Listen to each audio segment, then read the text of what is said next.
So Noah, can you tell us when you're speaking to clients? I know there have been other solutions that have come out in the market potentially, and I know some clients mentioned to me directly that they're wondering why Facebook hasn't come out with a solution like this.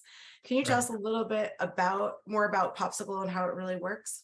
Yeah, let me actually start with why Facebook can't solve this, because that's just, I think there's a lot of confusion about it. So I think most people realize Facebook got fined $5 billion by the FTC.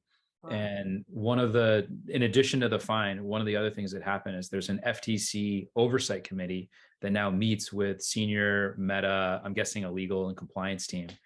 They've been referred to me as like their platform policy team. So that team collectively has taken a really extreme stance. And all of the Meta apps are identity driven, right? So when you're sending signals from your website back to Meta, Meta's trying to match it back and say, oh, that's Nicole who made the purchase, that's Dan who made the purchase, that's Noah who made the purchase. And their extreme stance is not, oh, well, Noah's on an iOS device, he's on an iPad, and he opted out on his iPad of tracking an Instagram, and that signal came from Instagram, so we're going to block it. That's what people think is happening. That's not what's happening.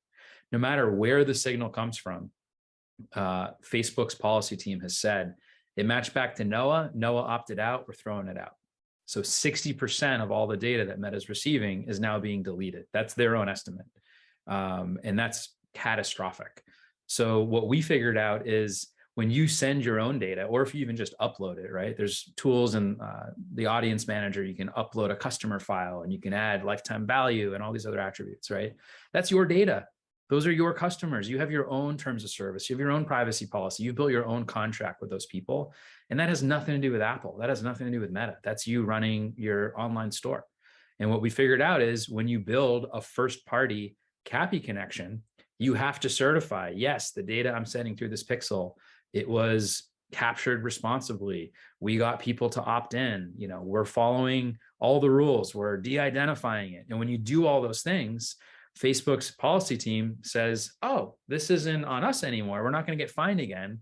This brand chose to do it. They opted in. They're following everything correctly. So whether you build your own CAPI connection, if you know how to, whether you work with other providers who do it for you, so long as you're sending first party data and you're following all the rules, that is one of the ways to work around this issue with not just iOS 14, but Meta's incredibly extreme perspective on how to deal with the data as a result of iOS 14.